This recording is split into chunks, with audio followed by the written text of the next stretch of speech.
আজকে আমরা জীবকোষ আর টিস্যু এই চ্যাপ্টারের বেসিক কিছু জায়গা পড়বো। এখন কোষ কি জিনিস, টিস্যু কি জিনিস, এই কনসেপ্টগুলো কিন্তু ক্লাস 8-এই পেয়ে গেছো তোমরা। তো কোষ জিনিসটা কি এবং জীবকোষ, জীবকোষ বলতে এই যে কোষটা এইটা জীবের হবে। জীব দুই ধরনের আছে, আবার একটা উদ্ভিদ আর একটা শ্রেণী হচ্ছে প্রাণী। জীবের আরো টাইপ আছে, তবে বেসিক্যালি ব্রডলি আমরা এই দুইটা জিনিসকে চিনি। আর কোষ হচ্ছে এই জীবদেহ গঠনকারী যে এককটা, সেটাই কোষ। জীবদেহ গঠন করবে এবং এর সাথে সাথে আরেকটা শর্ত, শুধু গঠন করলেই হবে না, সেটাকে কিছু কাজও করতে হবে। তাহলে জীবদেহের গঠন এবং কাজের এককে কোষ বলা হয়। আর টিস্যু কি জিনিস? টিস্যু হচ্ছে অনেকগুলা কোষ, একটা কোষে একটা কোষে একটা কোষে একটা কোষ, একই রকম অনেকগুলা কোষ যখন একত্রিত হয়ে একটা জায়গায় অবস্থান করবে এবং নির্দিষ্ট একটা কাজ সম্পূর্ণ করবে, তখন তাকে টিস্যু বলা হবে। তাহলে টিস্যু জিনিসটা কি? এটা অনেকগুলো কোষ নিয়ে গঠিত একটা জিনিস, এবং ওই অনেকগুলো কোষ নিয়ে গঠিত যে জিনিসটা, ওর সার্টেইন একটা ফাংশন থাকবে, সেটা হচ্ছে টিস্যু। ওকে, তাহলে কোষ আর টিস্যু কি জিনিস এটা তুমি জানবা, জেনে তারপর চ্যাপ্টারটা শুরু করবা। যে কোনো একটা চ্যাপ্টারের শুরুতে চ্যাপ্টারের নামে কি বলতে চাইছে, কি বুঝাইতে চাইছে, এগুলো একটু জানতে হবে, ঠিক আছে? আচ্ছা, এরপর আসো আমরা পড়ার মধ্যে ঢুকে যাই। আর অনেকে বলতেছো যে এসএসসি 26 নিয়ে কিছু করেন, এখন একেবারে শেষ সময়, তোমাদের পরীক্ষা চলতেছে, কিভাবে কি করবো বলো এখন? তারপর দেখি চেষ্টা করবো যদি তোমাদের সাজেশন টাজেশন কিছু দেওয়া যায়। আচ্ছা, তো এখানে দেখো একদম শুরুতে জীবকোষের সংজ্ঞাটা আমাদের জানতে হবে, এবং এক্ষেত্রে অনেক সংজ্ঞা আছে। আমি যেটা সংক্ষেপে বললাম যে জীবের গঠন এবং কাজের এককে কোষ বলে, এটা এখানে লেখা আছে যে কোনো কোনো বিজ্ঞানী জীবকোষকে জীবদেহের গঠন ও জীবজ ক্রিয়াকলাপের একক হিসেবে বর্ণনা করেছেন। তো এটাকে তুমি বলতে পারো, কিন্তু সর্বজন স্বীকৃত একটা সংজ্ঞা আছে, সেটা কি? লোই এবং সিকেভিস। সিকিউতে অনেক সময় আসে যে জীবকোষের সংজ্ঞা কি বা কোষ কাকে বলে, তখন এই সংজ্ঞাটা লিখতে হবে। আবার এমসিকিউতে আসে যে জীবকোষের পূর্ণাঙ্গ সংজ্ঞা প্রথমে কারা কারা দিয়েছে বা কে দিয়েছে, উত্তর কি হবে? বিজ্ঞানী লোই এবং সিকেভিচ। একটু ইংলিশ বানানটাও একটু দেখবা, হ্যাঁ, এমসিকিউতে অনেক সময় বাংলা না দিয়ে ইংরেজি দিয়ে দিবে। তাহলে লোই এবং সিকেভিচ 1969 সালে একটা সংজ্ঞা দিয়েছে, সেই সংজ্ঞাটা আমাদের একটু জানতে হবে। তিনটা কথা আছে এর মধ্যে। প্রথমত, বৈষম্যভেদ্য পর্দা দিয়ে আবৃত। প্রথম কথা কি? বৈষম্যভেদ্য পর্দা দিয়ে আবৃত একটা জিনিস, এবং জীবজ ক্রিয়াকলাপের একক, যেটা আমরা একটু আগে বললাম যে কাজ করতে হবে সার্টেইন, তাহলে সেটাকে অবশ্যই জীবজ কিছু কাজ করতে হবে যা অন্য সজীব মাধ্যম ছাড়াই নিজের প্রতিরূপ তৈরি করতে পারে। তৃতীয় কথা কি? যে অন্য কোনো সজীব মাধ্যমের হেল্প ছাড়াই নিজের আরেকটা নতুন সম্প্রদায় বা নতুন বংশ তৈরি করতে পারবে। অর্থাৎ আমার মতো দেখতে আরেকটা আমি তৈরি করতে পারবো, কোষের মতো দেখতে আরেকটা কোষ সে তৈরি করতে পারবে, তাকেই কোষ বলা হয়। তাহলে লোই সিকেভিজের মধ্যে তিনটা কথা। প্রথমত, বৈষম্যভেদ্য পর্দা দিয়ে আবৃত থাকবে। বৈষম্যভেদ্য পর্দা মানে সেটা সিলেক্টিভলি কিছু কিছু জিনিসকে ঢুকতে দেবে, কিছু কিছু জিনিসকে ঢুকতে দেবে না, মানে সেটা ভেদ করে সার্টেন জিনিস ঢুকতে পারবে, আবার কিছু জিনিস ঢুকতে পারবে না, প্রথম শর্ত। তারপর সার্টেন কাজ করবে, জীবজ ক্রিয়াকলাপের একক। এবং 3 নম্বর কথা কি বলেছে? যে এই ক্ষেত্রে অন্য কোনো মাধ্যমের সাহায্য ছাড়াই নিজের প্রতিরূপ সে তৈরি করতে পারবে, তাকেই কোষ বলবে। তাহলে এই তিনটা কথার সংজ্ঞাটা তোমাদের মাস্ট টু নো, জানাই লাগবে। ওকে, এরপর দেখো কোষের প্রকারভেদ। কোষের প্রকারভেদ আমরা দুই ভাগে করি, একটা হচ্ছে গঠনের ভিত্তিতে কোষ কত প্রকার, আর একটা হচ্ছে কাজের ভিত্তিতে কোষ কত প্রকার। তো গঠনের ভিত্তিতে যদি তুমি কোষের প্রকারভেদ ধরো, এটা খুবই ইম্পর্টেন্ট, প্রায় তোমাদের আসে। কোষ গঠনের ভিত্তিতে বেসিক্যালি দুই ধরনের, এবং গঠন বলতে নিউক্লিয়াসের গঠনকে বোঝানো হয়। নিউক্লিয়াসের গঠনের ভিত্তিতে কোষ সাধারণত দুই ধরনের হয়, একটা হচ্ছে আদি কোষ। আদি মানে এখানে প্রাচীন বা অনুন্নত, এই দুইটা শব্দর প্রতিশব্দ হিসেবে এটা বসতে পারে। অনুন্নত বা প্রাচীন বা আদি কোষ একটা টাইপ, আরেকটা টাইপ হচ্ছে প্রকৃত কোষ বা এইটা উন্নত বা আধুনিক কোষ। ওকে, আবার আধুনিক বলিও না, শব্দটা খুব একটা যায় না। তাহলে এই দুইটা ধরন নিউক্লিয়াসের গঠনের ভিত্তিতে। এখন এখানে আমাদের জানতে হবে যে তাহলে এই দুটো কোষের মধ্যে নিউক্লিয়াসের তো একটা পার্থক্য আছে, এছাড়া কি কি পার্থক্য আছে, এবং এখানে তোমাকে উদ্দীপকে বলে দিবে যে এরকম একটা ব্যাকটেরিয়ার কোষ, আরেকটা আছে উন্নত উদ্ভিদ কোষ বা প্রাণী কোষ, এই দুইটার মধ্যে পার্থক্য কি। তো তখন কিন্তু ব্যাকটেরিয়ার কোষ আদি কোষ আর উন্নত উদ্ভিদ বা প্রাণীর কোষ প্রকৃত কোষ, এই দুইটার পার্থক্য ছক করে লিখতে হবে। এটা মাস্ট টু নো একটা জিনিস, তোমার এখন লাগতেছে, এসএসসিতে এইচএসসিতে লাগবে, ইভেন মেডিকেলে পড়ি আমরা, আমাদেরও লাগে। তো এটা খুবই ইম্পর্টেন্ট। তো দেখো, প্রথমত আদি কোষ বা প্রাক কেন্দ্রিক কোষ। প্রাক মানে কিন্তু প্রাথমিক, প্রাথমিকেরও আগে প্রাক। প্রাক শিশু শ্রেণী থাকে না প্রাইমারি স্কুলগুলোতে, ক্লাস 1-এরও আগে। সো প্রাক মানে আগেরও আগে। তো প্রাক কেন্দ্রিক কোষ বা আদি কেন্দ্রিক কোষ, বা ইংলিশ টার্মটা একটু দেখবা প্রোক্যারিওটিক সেল। তো প্রোক্যারিওটিক সেলের ক্ষেত্রে এটার বৈশিষ্ট্য কিরকম হয় একটু জানতে হবে। প্রথমেই আসবা নিউক্লিয়াসের গঠনের ক্ষেত্রে। নিউক্লিয়াসের ক্ষেত্রে প্রাককেন্দ্রিক কোষে যে নিউক্লিয়াস থাকে না এটা কিন্তু না, অনেকে বলবে নিউক্লিয়াস নাই। নিউক্লিয়াস অবশ্যই থাকবে, নিউক্লিয়াস ছাড়া কোষ তো ভাবে বাঁচে না। নিউক্লিয়াস থাকবে কিন্তু ওই নিউক্লিয়াসটা সুগঠিত হবে না। তাহলে প্রাককেন্দ্রিক কোষে সুগঠিত নিউক্লিয়াস থাকে না, নিউক্লিয়াসটা ফর্ম থাকে না। অর্থাৎ নিউক্লিয়াসের আমরা জানি যে একটা নিউক্লিয়াসের গঠনে এরকম নিউক্লিয়ার রেটিকুলাম থাকে, নিউক্লিওলাস থাকে, নিউক্লিওপ্লাজম থাকে, পর্দা থাকে, এরকম এত কিছু দেখতে পাবা না। এবং এইখানটাতে বেসিক পার্থক্য কি, নিউক্লিয়ার কোনো মেমব্রেন থাকে না, এই পর্দাটা থাকে না, যেখানে ভেতরের নিউক্লিয় বস্তুটা সাইটোপ্লাজমের মধ্যে ছড়ানো আছে। তাহলে প্রথমেই নিউক্লিয়াসটা সুগঠিত হবে না। সুগঠিত হবে না এর অর্থ কি, যে এইখানটাতে নিউক্লিয়াসের সব উপাদান থাকবে না এবং বাইরে কোনো নিউক্লিয়ার মেমব্রেন বা পর্দা থাকবে না। ঠিক আছে, এসব কোষে নিউক্লিয়াস কোনো পর্দা দিয়ে আবৃত থাকে না। ওকে, এবং নিউক্লিয় বস্তু যেহেতু আটকানো নেই তাহলে খোলামেলা থাকবে, নিউক্লিয় বস্তুগুলো কি হবে, সাইটোপ্লাজমে ছড়ানো থাকবে। ওকে, এটা গেল নিউক্লিয়াসের কথা। এরপর বেসিক কিছু অর্গানেলের কথা বলবা, যেমন কোষের সব থেকে গুরুত্বপূর্ণ অর্গানেলের মধ্যে একটা হচ্ছে মাইটোকন্ড্রিয়া, তারপরে প্লাস্টিডের কথা বলবা, তারপরে রাইবোজোমের কথা বলবা, এন্ডোপ্লাজমিক রেটিকুলামের কথা বলবা, এগুলো ইম্পর্টেন্ট। এর মধ্যে একটা জিনিস আছে যেটা সবার থাকে, সেটা কি, রাইবোজোম। Ribosome protein factory. এখন এই প্রোটিন যদি কোনো কোষে তৈরি না হয় সে বেঁচে থাকতে পারবে না। সো রাইবোজোম প্রাককেন্দ্রিক কোষ হোক বা উন্নত শ্রেণীর ইউক্যারিওটিক বা প্রকৃত কোষ হোক, সব জায়গায় থাকতে হবে। সো তুমি রাইবোজোমকে দুই ক্ষেত্রেই পাবা, কিন্তু এই যে মাইটোকন্ড্রিয়া, প্লাস্টিক, এন্ডোপ্লাজমিক রেটিকুলাম এটা শুধুমাত্র আদিকোষে থাকবে। সরি, আদিকোষে থাকবে না, যে সুকেন্দ্রিক বা ইউক্যারিওটিক কোষ সেখানে থাকবে। ঠিক আছে, তাহলে এই দুইটা জিনিস, এই দুইটার সাথে পার্থক্য করে দেখবা। এরপর আসবে উদাহরণ। উদাহরণের মধ্যে একটা জিনিস মাস্ট টু নো, সেটা হচ্ছে ব্যাকটেরিয়া। সব ব্যাকটেরিয়া, যত ব্যাকটেরিয়া দেখবে তুমি সবগুলাই আদিকেন্দ্রিক। আর তার সাথে একটা শৈবাল আছে। শৈবাল এমনি ম্যাক্সিমাম ক্ষেত্রে শৈবাল তুমি সুকেন্দ্রিক কোষের মধ্যে পাবা। একটা শৈবাল আছে যেটাকে নীলাভ সবুজ শৈবাল বলে, এটা যদিও শৈবাল শ্রেণীর না, ব্লু গ্রিন অ্যালজি, এটাকে ইংরেজিতে বলা হয় বিজিএ, ব্লু গ্রিন অ্যালজি। এই যে বিজিএ এইটা, আর সব ব্যাকটেরিয়াগুলোকে আমরা এই আদিকোষের মধ্যে ফেলি। ঠিক আছে, তাহলে এটা দেখলাম। এইখান থেকে তুমি প্রকৃত কোষের বৈশিষ্ট্যগুলো জানতে পারবা। প্রথমত প্রকৃত কোষে নিউক্লিয়াস সুগঠিত থাকে, একটা কথা। রাইবোজোম দুই ক্ষেত্রেই থাকে। এরপরে তুমি যদি মাইটোকন্ড্রিয়া, এন্ডোপ্লাজমিক রেটিকুলাম আর প্লাস্টিডের কথা বলো, তাহলে সুকেন্দ্রিক কোষে থাকে আর এখানে থাকবে না। আর উদাহরণের ক্ষেত্রে যেটা বলবা সেটা হচ্ছে যে, উদাহরণের ক্ষেত্রে এইগুলা বাদে যা আছে সবাই সুকেন্দ্রিক কোষের অন্তর্ভুক্ত। এর মধ্যে তুমি উন্নত শ্রেণীর উদ্ভিদ বা প্রাণীর দেহকোষ, জনন কোষ, এই দুইটা উল্লেখ করবা। হ্যাঁ, এভাবে বলতে পারো। বা তুমি বলতে পারো যে অধিকাংশ উন্নত শ্রেণীর জীবে এই ধরনের কোষ থাকে, এভাবে বললে চলবে। বা ব্যাকটেরিয়া বাদে বাকিগুলা এভাবে লিখতে পারো।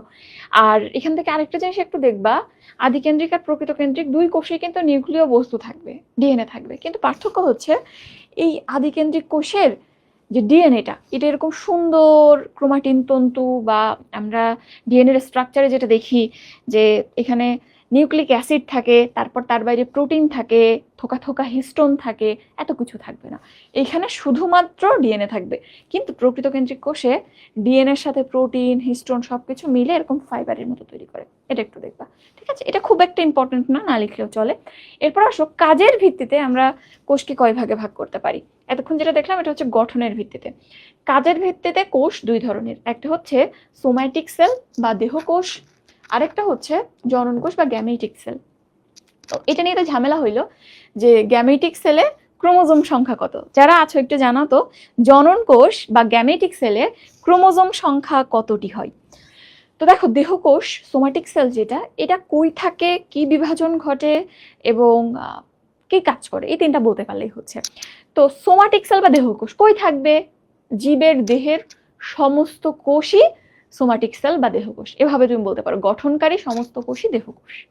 যেমন আমার এই তুমি ফেসের মধ্যে এখানে যে স্কিনটা দেখতেছো, এটাও সোম্যাটিক সেল। আমার নখ গঠন করছে সোম্যাটিক সেল, আমার পা গঠন করছে সোম্যাটিক সেল, আমার জিহ্বা গঠন করছে somatic cell, everything somatic cell দিয়ে তৈরি। এখানে কি ধরনের বিভাজন ঘটে, আমরা জানি যে যে কোনো দেহকোষে ইকুয়েশনাল ডিভিশন বা মাইটোসিস কোষ বিভাজন ঘটে। তাহলে কোন কোষ বিভাজন ঘটে, মাইটোসিস কোষ বিভাজন ঘটে। এরপরে তুমি যদি চিন্তা করো যে এটা অ্যাকচুয়ালি কি কাজ করে, তোমার দেহের যে কোনো কোষ কি করবে, দেহ গঠন করবে, দেহের স্ট্রাকচারাল যে যান্ত্রিক দৃঢ়তা যে জিনিসটাকে আমরা বলি, সে দৃঢ়তা দিবে, ত্বক বাইরের বিভিন্ন হার্মফুল জিনিস থেকে আমাদের রক্ষা করবে, প্রতিরক্ষা তৈরি করবে। এভাবে তুমি কাজটা বলতে পারো, জাস্ট একটু দেখার জন্য আর কি। ঠিক আছে, তাহলে এখানে আমরা দেখলাম কি বিভাজন ঘটে, কোথায় থাকে এবং কি কাজ করে। আর এই কাজটা এইভাবে সংক্ষেপে লেখা আছে, বিভিন্ন তন্ত্র এবং অঙ্গ প্রত্যঙ্গ গঠন করে, তার কাজ গঠন করা। আর জনন কোষ যেটা, জনন কোষের ক্ষেত্রে প্রথমত কি কাজ করে, জনন কোষ দিয়ে যৌন প্রজনন যেটা, সেই যৌন প্রজননটা ঘটে। সব ধরনের প্রজনন না, কি ধরনের প্রজনন? যৌন প্রজনন ঘটে। কোন বিভাজন ঘটে? মিওসিস বিভাজন ঘটে, বা হ্রাসমূলক বা রিডাকশনাল বিভাজন ঘটে। এর তো আর দুইটা নাম আছে, সেখানে রিডাকশনাল বিভাজন ঘটে। রিডাকশনাল বিভাজন মানে জানো তোমরা যে মাতৃকোষের যে ক্রোমোজোম সংখ্যা থাকে, অপত্য কোষের ক্রোমোজোম সংখ্যা সেটার অর্ধেক হয়ে যায়। যদি মায়ের 46টা থাকে তাহলে সন্তানের কয়টা হয়ে যায়? অর্ধেক, 23টা হয়ে যায়। আর আরেকটা হচ্ছে যে কি কাজ করে, এর কাজ হচ্ছে অলরেডি আমি যেটা বললাম, যৌন প্রজননে অংশ নেয় এবং বেসিক কাজ ওইটাই। এবং এটা কোথায় থাকে যদি বলো, তাহলে স্পেসিফিক কিছু জনন অঙ্গের মধ্যে অল্প কিছু জায়গায়। জীবের জীবনে এই যে জনন কোষ, এটা একটা স্টেজেই তৈরি হয়। একটা স্টেজ বলে একবার বিভাজনের মাধ্যমে একটা স্টেজেই তার জন্ম হয়। ও কিন্তু আবার বিভাজন করবে না, একবার তৈরি হয়ে একবার ইউজ আপ হইলে হইলো, নাইলে নাই। কিন্তু আমার দেহের এই কোষটা অনেকবার বিভাজন হইতে পারে। তো যাই হোক, এখানে অপত্য জনন কোষের ক্রোমোজোম সংখ্যা মাতৃকোষের ক্রোমোজোম সংখ্যার অর্ধেক থাকে, এটা তো অলরেডি বলছই। আর ক্রোমোজোম সংখ্যা 23টা। হ্যাঁ, আসলে অপত্য কোষের ক্রোমোজোম সংখ্যা, বা এখানটাতে যদি অ্যাজ এ হোল বলে জনন কোষ বা গ্যামেটিক সেলে ক্রোমোজোম সংখ্যা কতটা থাকে, তাহলে মানুষের ক্ষেত্রে সেটা কত হবে? 23টা। আবার অন্যান্য জীবের ক্ষেত্রে কিন্তু এটা ডিফার করে, তোমরা জানো সবার ক্রোমোজোম সংখ্যা কিন্তু সমান না। আচ্ছা, আর এরপরে যে জনন কোষ, এটার ফেট আমরা জানি। একটা জিনিস একটু দেখো, আমাদের এখানে শর্ত হচ্ছে প্রথমে থাকবে জনন মাতৃকোষ,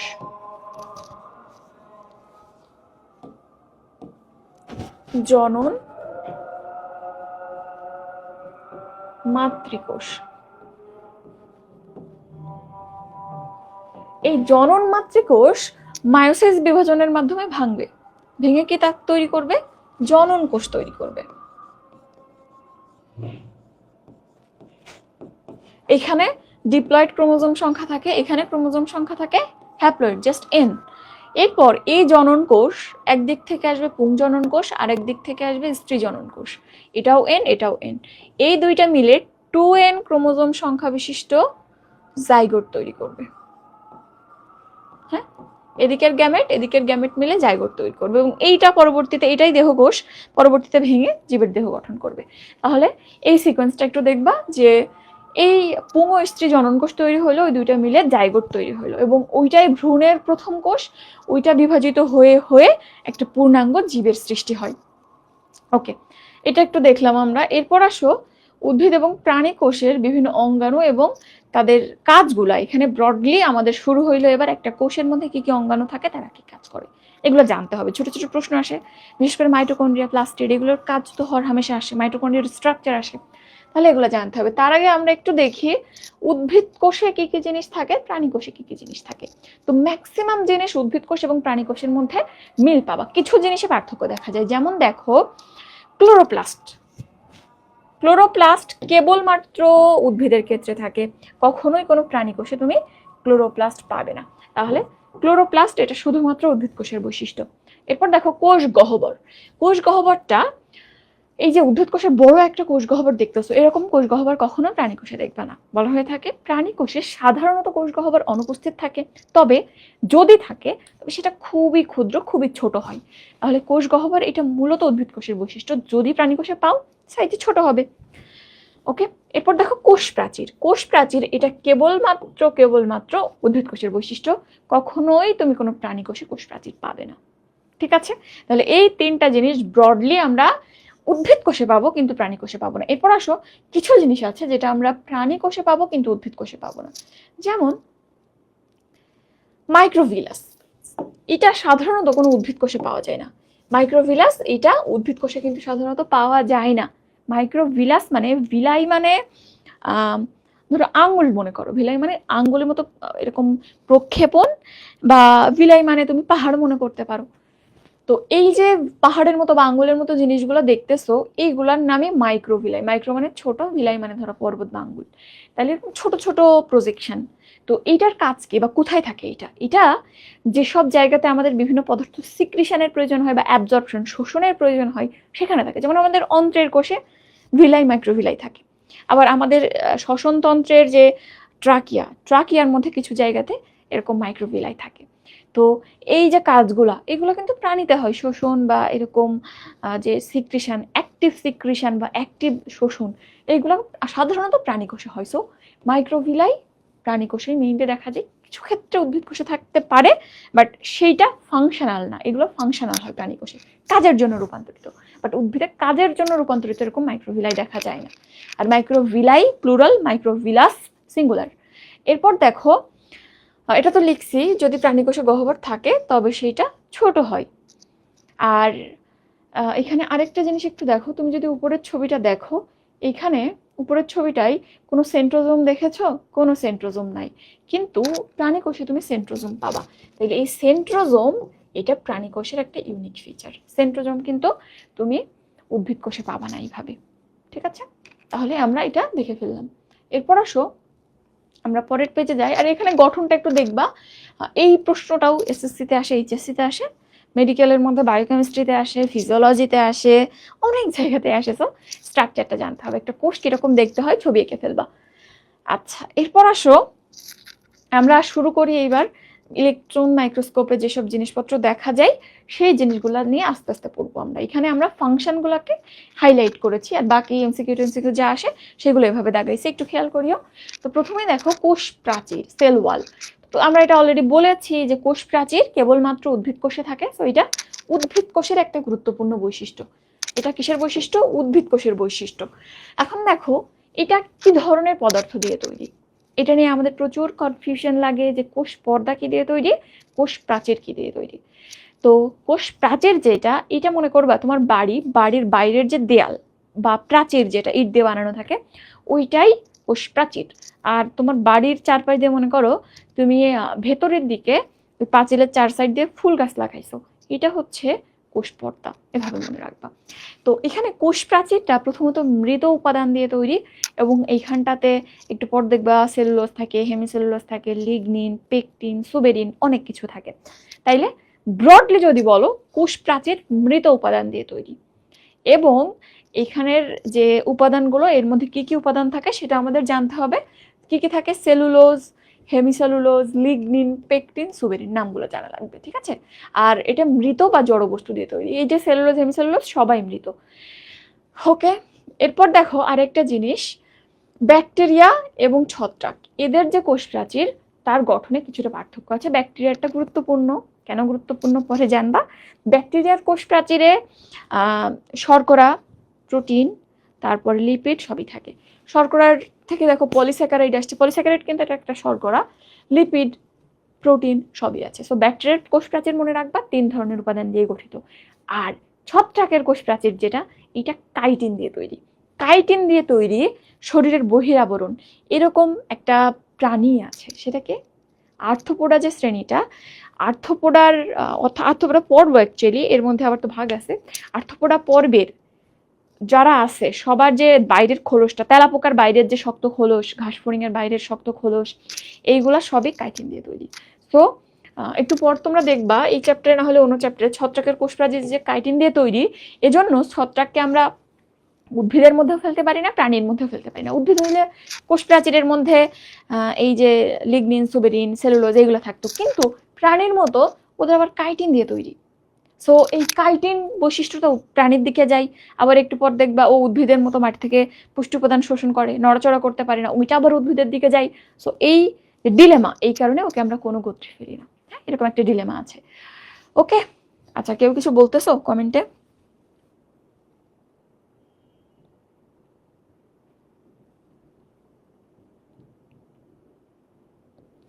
আচ্ছা, ওকে, এরপর দেখো কোষ প্রাচীরের গঠন, এটাও মাঝে মধ্যে তোমাদেরকে দিয়ে দেয়।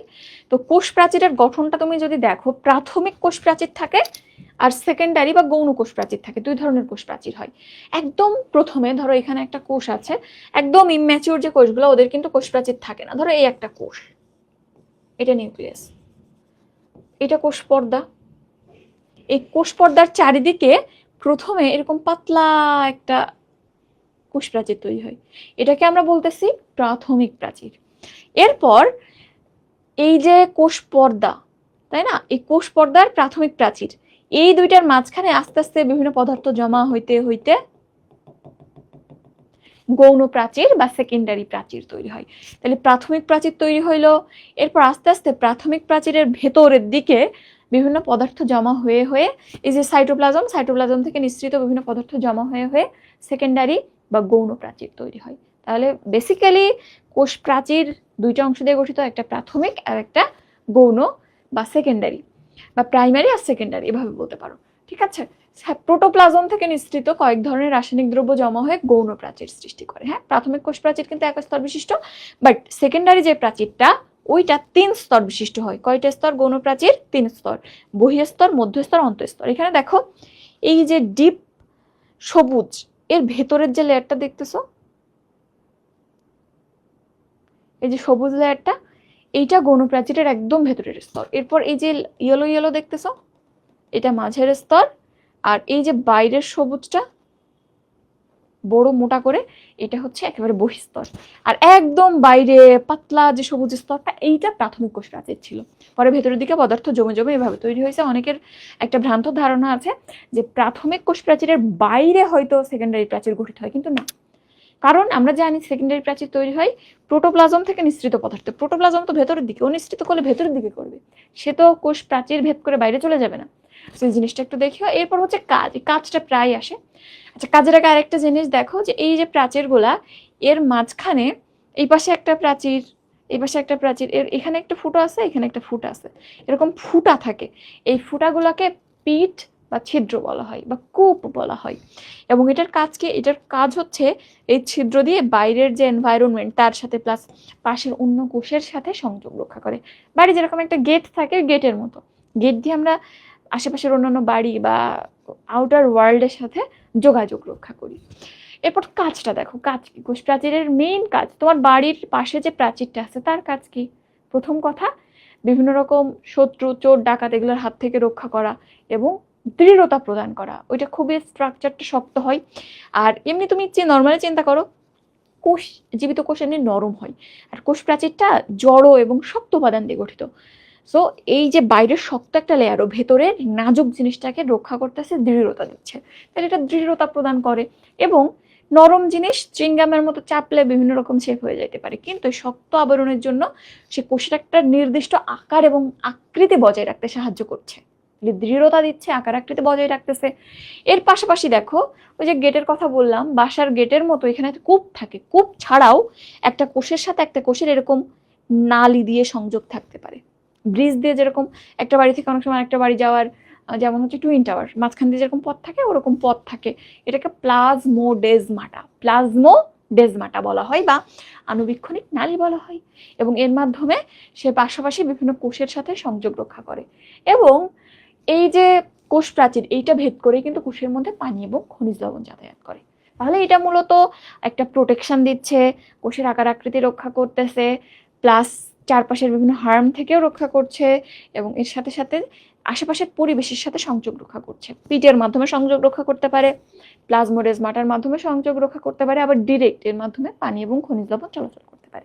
তাহলে মেইন কাজে এগুলো, এটা খুবই পরীক্ষাতে আসে, ভালো করে জানতে হবে। এবং গঠনটা তোমাদের পরীক্ষাতে আসলে এভাবেও আঁকতে পারো, এভাবেও আঁকতে পারো, দুইটা একসাথে দিলে তো সেরা।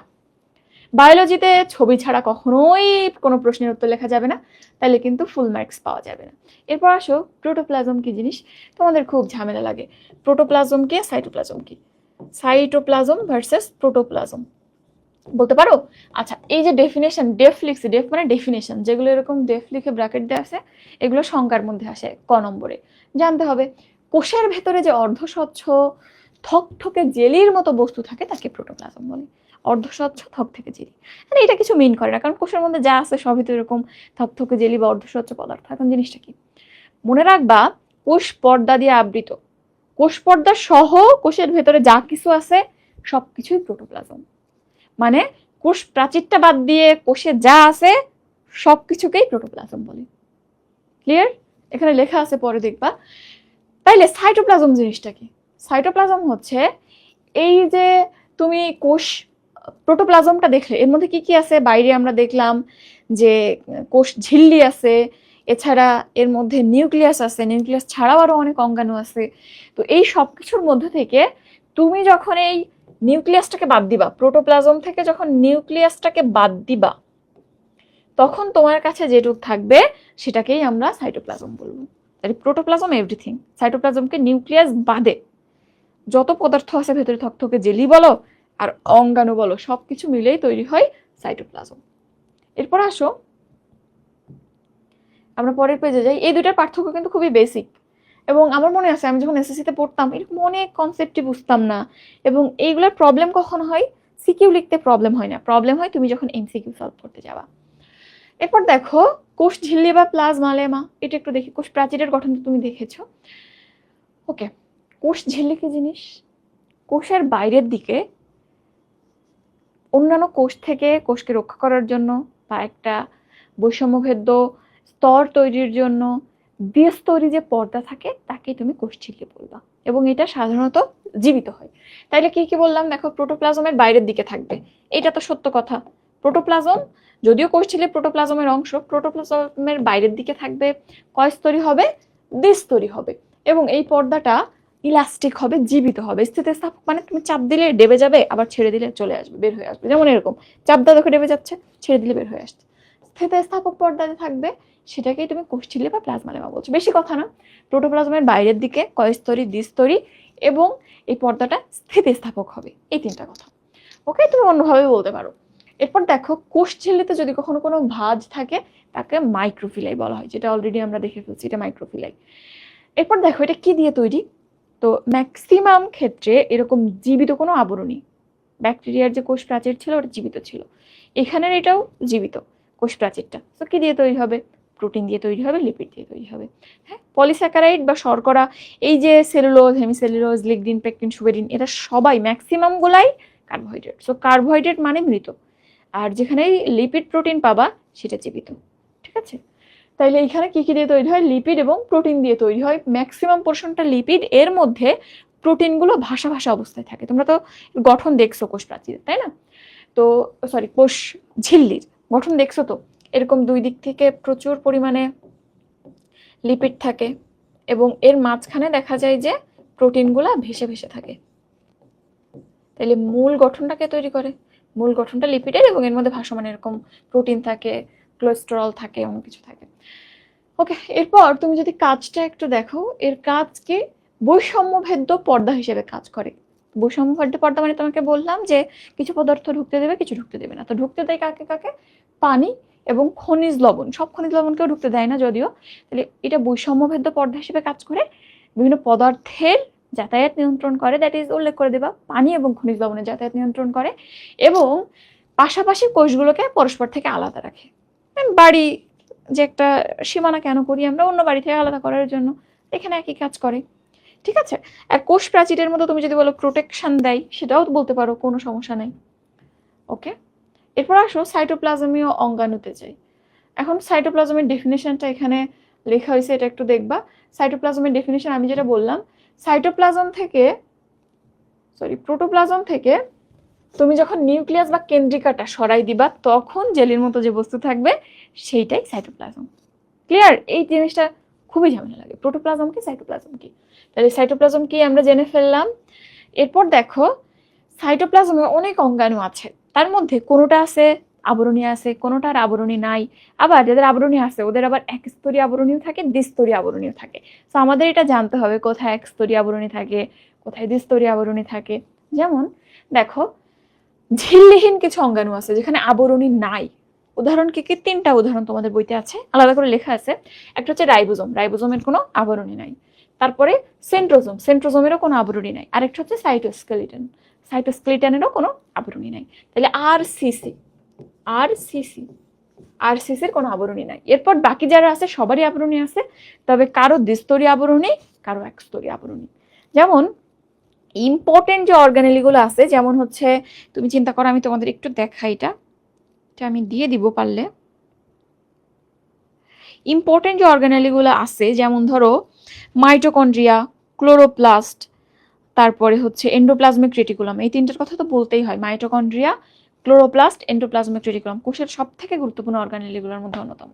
আবার নিউক্লিয়াস, এরা ডাবল পর্দা দিয়ে আবৃত, দ্বিস্তরী পর্দা দিয়ে আবৃত। কি কি বললাম? Mitochondria, chloroplast, endoplasmic reticulum, nucleus. এই যে চারটা জিনিস দেখছো, এটা ডাবল আবরণী থাকে, বাকিগুলো মোটামুটি একক আবরণী দিয়ে আবৃত থাকে। এটা ইন্টারমিডিয়েটের বই থেকে নেওয়া, আমি তোমাদেরকে দিয়ে দেবো, হ্যাঁ, টেলিগ্রামে দিয়ে দিব। তাইলে এটা একটু দেখবা যে কোনটায় আবরণী আছে, কোনটায় নাই, কোনটার একক আবরণী, কোনটার ডাবল আবরণী। এটা একসাথে করে নাই, বাট পরবর্তীতে প্রত্যেকটা অর্গানেলের মধ্যে কিন্তু লেখা আছে। যেমন মাইটোকন্ড্রিয়া, এই দেখো 2 স্তর বিশিষ্ট আবরণী দিয়ে আবৃত, লেখা আছে এখানে। তো একসাথে থাকলে সহজে পড়া যায়। এখন আসো আমরা সাইটোপ্লাজমীয় অঙ্গাণুর মধ্যে ঢুকি। প্রথমেই আসে মাইটোকন্ড্রিয়া। মাইটোকন্ড্রিয়া কে আবিষ্কার করছে জানতে হবে, গঠন জানতে হবে, কাজ জানতে হবে। এই অধ্যায়ের সব থেকে গুরুত্বপূর্ণ অর্গানেলই এইটা, সব থেকে গুরুত্বপূর্ণ অঙ্গাণু, যেখান থেকে সব থেকে বেশি প্রশ্ন হয়। দেখো, এই যে অঙ্গাণুটা মাইটোকন্ড্রিয়া, এটা কে আবিষ্কার করছে জানাই লাগবে, কত সালে তাও জানা লাগবে। 1898 সালে আবিষ্কৃত হয়েছে। কে আবিষ্কার করছে? কার্ল বেন্ডা, সংক্ষেপে বেন্ডা লেখা আছে, বেন্ডা আবিষ্কার করছে। মাস্ট টু নো, 1898 সালে আবিষ্কার করেছে কে? বেন্ডা, এটা জানলাম। এরপর আসো কয় স্তরী। যে কোনো ক্ষেত্রে তুমি যাবা, প্রথমে আবরণী আছে কি নাই, আবরণী থাকলে কয় স্তরী আবরণী। প্রথমত আবরণী আছে, কয় স্তরী আবরণী? দ্বিস্তরী আবরণী, 2টা স্তর থাকে, এটা দেখলাম। এখন আসো তুমি যদি এর গঠনে যাও, তাহলে এর 2টা আবরণ থাকে, তুমি বলছো এটা হচ্ছে বাইরের আবরণ, বহিস্থ আবরণ। এটা কি জিনিস? বাইরের বহিস্থ আবরণ, কালোটা। আর ভেতরের যে আবরণটা, এই ভেতরের আবরণটা এইভাবে ভেতরের দিকে আঙ্গুলের মতো ঢুকে থাকে, এভাবে ভাঁজ ভাঁজ হয়ে থাকে। তো এই ভেতরের প্রজেকশনের ফলে যে আঙ্গুলের মতো অভিক্ষেপ তৈরি হয়, এটাকে বলা হয় ক্রিস্টি। এটাকে কি বলা হয়? ক্রিস্টি। ক্রেস্ট, ক্রিস্টি এর মানে প্রজেকশন, তাহলে এটাকে আমরা ক্রিস্টি বলি। আর এই ক্রিস্টির গায়ে এরকম ছোট্ট ছোট্ট বাল্ব থাকে। তুমি যদি এটা একটু বড় করে দেখো, এই বাল্বগুলো দেখতে এরকম হয়, একটা বোটা থাকে, ওর উপরে লাইটের মতো এরকম একটা প্রজেকশন থাকে। তাহলে এই ক্রিস্টির গায়ে এই ছোট ছোট বাল্বের মতো একটা জিনিস যুক্ত থাকে। এইটা বেসিক গঠন। তুমি জাস্ট ছবি আঁকো, তাহলে এইভাবে আঁকবা, এবং এইখানে এরকম গোল করে দিতে পারো, বা একটু বৃন্ত দিয়ে যদি দাও তাহলে দিলে ভালো হয়। এটা হচ্ছে বেসিক গঠন। এখন আসো আমরা দেখি এখানে কি কি বলছে। প্রথমত 2টা স্তর দিয়ে আবৃত, এটা বলছে। তারপরে ভেতরের দিকে ভাঁজ হয়ে থাকে, যেটাকে কি বলছি আমরা? ক্রিস্টি বলছি। আর ওই যে একটু আগে আমরা ক্রিস্টির ভেতরের দিকে যে বৃন্তযুক্ত গোলাকার অংশ থাকে, সেটাকে অক্সিজম বলা হয়। অক্সিজম বা অক্সিজম বলা হয়। তাহলে এটাও আমরা দেখে ফেলছি। তোমাদের জন্য বেসিক্যালি এতটুকুই হইলে হবে, আরো বাইরে অনেক কিছু জানার আছে, বাট অত বেশি লাগবে না, 3টে কথা।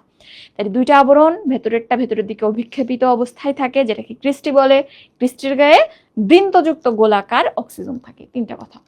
এরপর আসো এই যে অক্সিজম, এটা কি? এইটা বিভিন্ন রকম এনজাইমের ফ্যাক্টরি, প্লাস পরবর্তীতে বিভিন্ন যে রিয়াকশন গুলো হয়, তোমরা জানো যে শ্বসনের মেইন 4টা ধাপের সব থেকে গুরুত্বপূর্ণ ধাপ ক্রেবস সাইকেল এখানে হয়।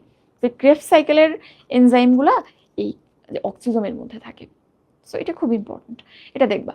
এরপর দেখো, শুধুমাত্র এরকম ফাঁকা জায়গার মধ্যে কিছু জিনিস আছে এমন কিন্তু না। কোষের মধ্যে সাধারণত ফাঁকা জায়গা থাকে না, ফাঁকা জায়গার মধ্যে ফ্লুইড থাকে বা জেলি থাকে। তো এই যে মাঝখানে হলুদ রঙের যে জিনিসটা দেখতেছে, এটা হচ্ছে ম্যাট্রিক্স। ম্যাট্রিক্স মানে যে কোনো কিছুর ভেতরের মাতৃকলা বলতে পারো, বা যে জায়গাটা ফাঁকা আছে সেটা ভরাট করার জন্য তুমি যেটা দিচ্ছ সেটাই ম্যাট্রিক্স। ম্যাট্রিক্স মানে ধাত্র, বা তুমি জননীও বলতে পারো, বা যে কোনো কিছুকে ধারণ করে, বা কোনো একটা জায়গায় ফাঁকা আছে, আল্লাহ যেটা দিয়ে ভরে দিচ্ছে সেটাই ম্যাট্রিক্স।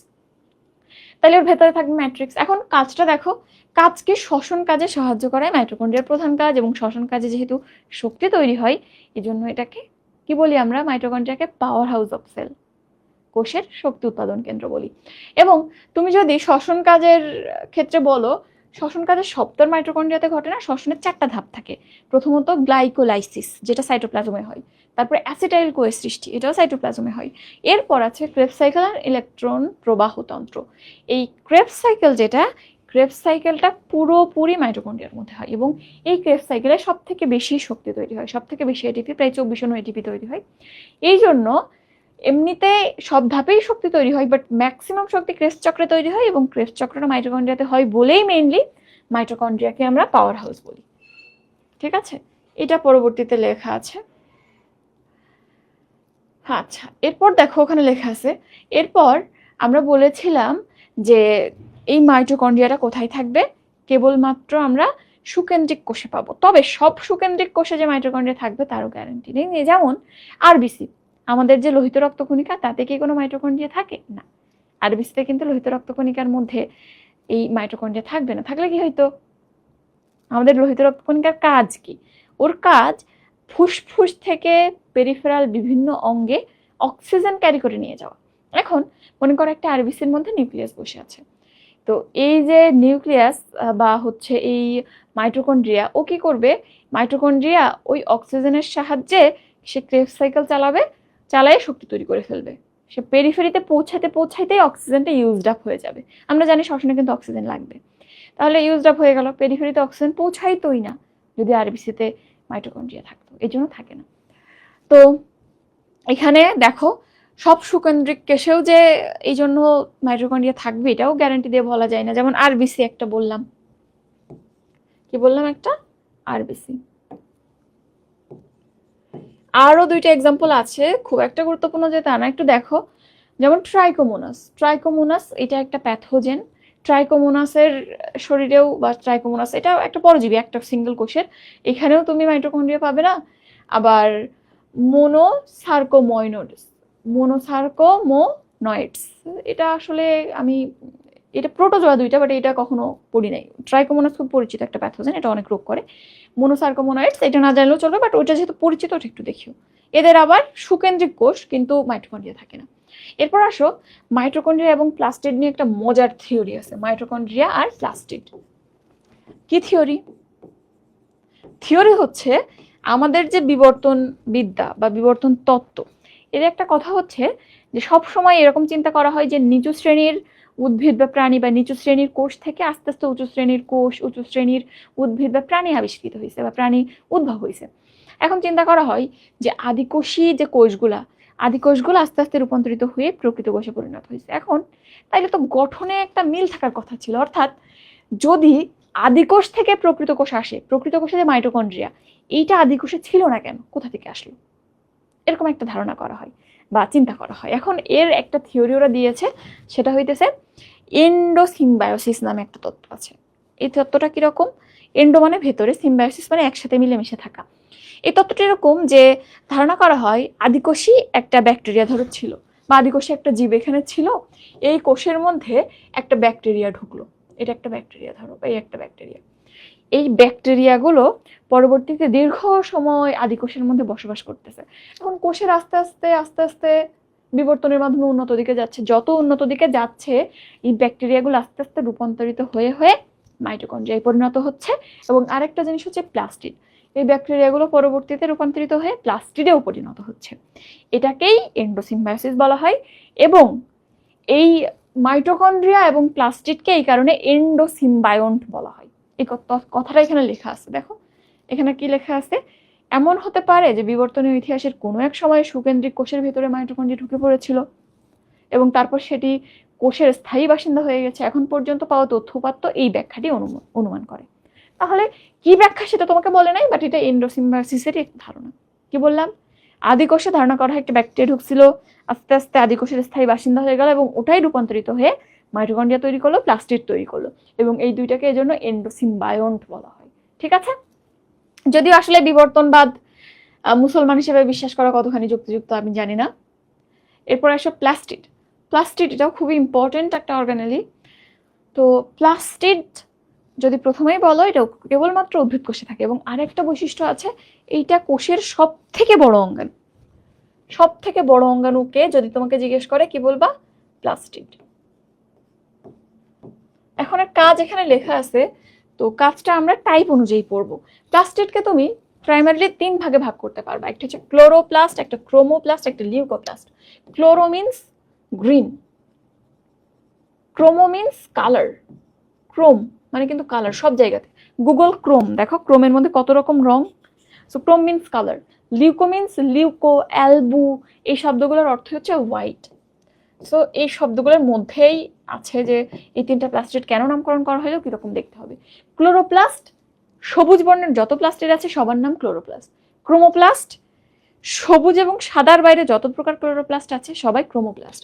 আর লিউকোপ্লাস্ট, সাদা বর্ণের যে ক্লোরোপ্লাস্ট সেটাকে লিউকোপ্লাস্ট বলবো।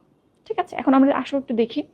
তো প্রথমে আসে ক্লোরোপ্লাস্ট। সবুজ রঙের প্লাস্টিডকে তুমি ক্লোরোপ্লাস্ট বলবা। কই থাকবে যদি বলি, সবুজ অঙ্গ যেখানে আছে, উদ্ভিদের পাতা, কাণ্ড, কচি কাণ্ড, এছাড়া বৃতি, যেখানে সবুজ আছে সেখানে ক্লোরোপ্লাস্ট থাকবে। পাতা, কচি কাণ্ড, অন্যান্য সবুজ অংশ সব জায়গায় থাকবে। এখন যদি আমরা ক্লোরোপ্লাস্টের বেসিক গঠন দেখি তাহলে দেখবা এখানে তিনটা জিনিস আছে। একটু ছবিতে যাই আমরা। একটা ক্লোরোপ্লাস্টের ছবি চিন্তা করলে এখানে আমরা কি বলেছিলাম, প্লাস্টিড কিন্তু দ্বিজ তৈরি হয়। প্রথমে দুইটা আবরণ থাকবে বাইরের দিকে, প্রথমে দুইটা আবরণ এঁকে দিবা এরকম। আচ্ছা আমি একটু সাইডে আঁকি, এরকম ডাবল আবরণ এঁকে দিবা কাছাকাছি। এরপরে এর মধ্যে ছোট প্লেটের মতো কিছু স্ট্রাকচার চিন্তা করবা, এবং প্লেটগুলোকে মারা যেরকম সাজায় রাখে শোকেজের মধ্যে একটার পর একটা, এভাবে সাজায় লিখবা, এভাবে প্লেটগুলো সাজায় রাখবা। তো একটা প্লেটকে আমরা বলবো থাইলাকয়েড, একটা প্লেটকে আমরা কি বলবো, লেখা আছে এই যে থাইলাকয়েড। এবং এই যে অনেকগুলো প্লেট মিলে একটা তাকের মতো তৈরি হলো, এটাকে আমরা বলবো গ্রানা। তাইলে একটা প্লেট থাইলাকয়েড, অনেকগুলো একসাথে হচ্ছে গ্রানা বা granum. Grana plural, grana singular. আর এদের মাঝখানে যে সংযোগ করে দিলাম এটাকে বলবো গ্রানা ল্যামেলাম। ল্যামেলা মানে কানেক্টিং যে কোনো পথ, সংযোগ পথ। তো গ্রানা ল্যামেলাম বললাম আমরা। আচ্ছা আমার ক্লাস আছে না? আচ্ছা ক্লাস আছে তো, যাই হোক আমি এখানে শেষ করে দিচ্ছি, আমি পরে নিব বাকি অংশটা। গ্রানা ল্যামেলাম। তাহলে এই তিনটা জিনিস দেখবো, আর মাঝখানে যে ফাঁকা জায়গা আল্লাহ ভরে দিচ্ছে কি দিয়ে, ম্যাট্রিক্স দিয়ে। তাহলে এইটাই বেসিক গঠন। আর এই যে জায়গাগুলো দেখতেছো কাজগুলো লাগবে, যেমন সূর্যালোক, সালোক সংশ্লেষণের আলোক নির্ভরশীল যে পর্যায়টা, ওখানে সূর্যালোক এখানে ট্র্যাপ হয়ে পরবর্তীতে সালোক সংশ্লেষণ এর অন্য যে ধাপগুলো আছে সেইখানে শক্তি সরবরাহ করে। এখন এখানে আমরা ক্লোরোপ্লাস্টটা দেখেই শেষ করতেছি, একটু দেখো। প্লাস্টিডের গ্রানা অংশ সূর্যালোককে আবদ্ধ করে রাসায়নিক শক্তিতে রূপান্তর করে, এবং স্ট্রোমাতে অবস্থিত উৎসেচক সেই শক্তিগুলো ব্যবহার করে পরবর্তীতে কার্বন ডাইঅক্সাইড এবং পানি ব্যবহার করে শর্করা তৈরি করে। ওকে, হ্যাঁ। তো এখানে সবুজ কেন দেখায়, কারণ এখানে যে ক্লোরোফিল রঞ্জকটা থাকে সেইটার কালার সবুজ। আর এইখানে অনেক সময় ক্লোরোফিলের সাথে ক্যারোটিনয়েডও থাকতে পারে, এবং ক্যারোটিনয়েডের কালার কিরকম হয়, সাধারণত কমলা বর্ণের হয়। এটা একটু দেখবা। ওকে, এরপর এই দুইটা যদি একটু দেখো, আমি একটু দেখাই দিই। এই দুইটা ক্রোমোপ্লাস্ট, যেটা ক্রোমোপ্লাস্ট এটা কালারফুল হবে। তাহলে এর কাজ কি, প্রথমত কালার কি করে, অ্যাট্রাক্ট করবে পোকামাকড়কে বা আমাদেরকে অ্যাট্রাক্ট করবে, এটা প্রথম কথা। দ্বিতীয় কথা, এই যে কালার হয় কি কি কারণে হয়, কয়েকটা রঞ্জক থাকে, যেমন জ্যান্থোফিল, একটা হচ্ছে জ্যান্থোফিল, একটা ক্যারোটিন, একটা ফাইকোইরেথ্রিন, একটা ফাইকোসায়ানিন, চারটা colour. Xanthophyll, carotene, phycoerythrin, phycocyanin. জ্যান্থোফিলের কালার হয় হলুদ। ক্যারোটিনের কালার হয় কমলা। গাজরে ক্যারোটিন থাকে না, গাজর কিরকম হয়, কমলা। তাহলে ক্যারোটিন কমলা। ইরাইথ্রিন লাল, ফাইকোসায়ানিন নীল। চারটা কালার হয়। ঠিক আছে, এই রঞ্জকগুলা থাকে। এরপরের কাজ কি, যেহেতু কালারফুল হয়, এইটা বিভিন্ন পতঙ্গ বা আমাদেরকে অ্যাট্রাক্ট করে, পরাগায়নে সাহায্য করে। কাজটা একটু দেখবা। আর এই যে ওই কাজটা এখানে আলাদা করে লেখা আছে। এরপর লিউকোপ্লাস্ট, যেটা এটা সাদা বর্ণের প্লাস্টিক, কোনো কিছুই না। তুমি একটা গাছের পাতাকে ঢেকে দাও, অন্ধকার করে দাও, বা ঘাস আছে মাঠে, ওই ঘাসটাকে একটা ইট চাপা দিয়ে দাও, কয়দিন পর দেখবো সাদা হয়ে গেছে। অর্থাৎ ক্লোরোপ্লাস্ট যখন সূর্যের আলো থেকে বঞ্চিত হয় তখন ওইটা লিউকোপ্লাস্টে টার্ন নেই। যে কোনো জায়গাতে থাকতে পারে তারা, অর্থাৎ যেখানে সূর্যের আলো যাবে না, পৌঁছাবে না, সেখানে ক্লোরোপ্লাস্টটাই লিউকোপ্লাস্টে পরিণত হবে। এবং এইটার কাজ কি, লিউকোপ্লাস্টের প্রধান কাজ হচ্ছে খাদ্য সঞ্চয় করা। এখানে তিনটা টাইপ আছে, আবার এটা তোমাদের নাই। তো এখান থেকে জানবা যে কালারলেস বা সাদা রঙের প্লাস্টিক, যেটা সূর্যের অনুপস্থিতিতে তৈরি হয়েছে, সেটাই লিউকোপ্লাস্ট। প্রধান কাজ খাদ্য সঞ্চয় করা। কোথায় কোথায় থাকে, খাদ্য সঞ্চয়কারী অঙ্গাণু, যেমন মূল, ভ্রূণ, জনন কোষ, যেখানে প্রচুর শক্তি লাগে, এনার্জি প্রচুর পরিমাণে প্রোডাকশন করতে হয় বা সাপ্লাই দিতে হয়, সেখানে থাকে। যেমন মূল, ভ্রূণ, জনন কোষ সেখানে থাকে। ঠিক আছে, তাহলে আজকে এই পর্যন্ত। আমরা নেক্সট ক্লাসে আবার পড়বো, আমার একটা ইংলিশ ক্লাস আছে। সো আজকে এই পর্যন্ত, টাটা, আল্লাহ হাফেজ।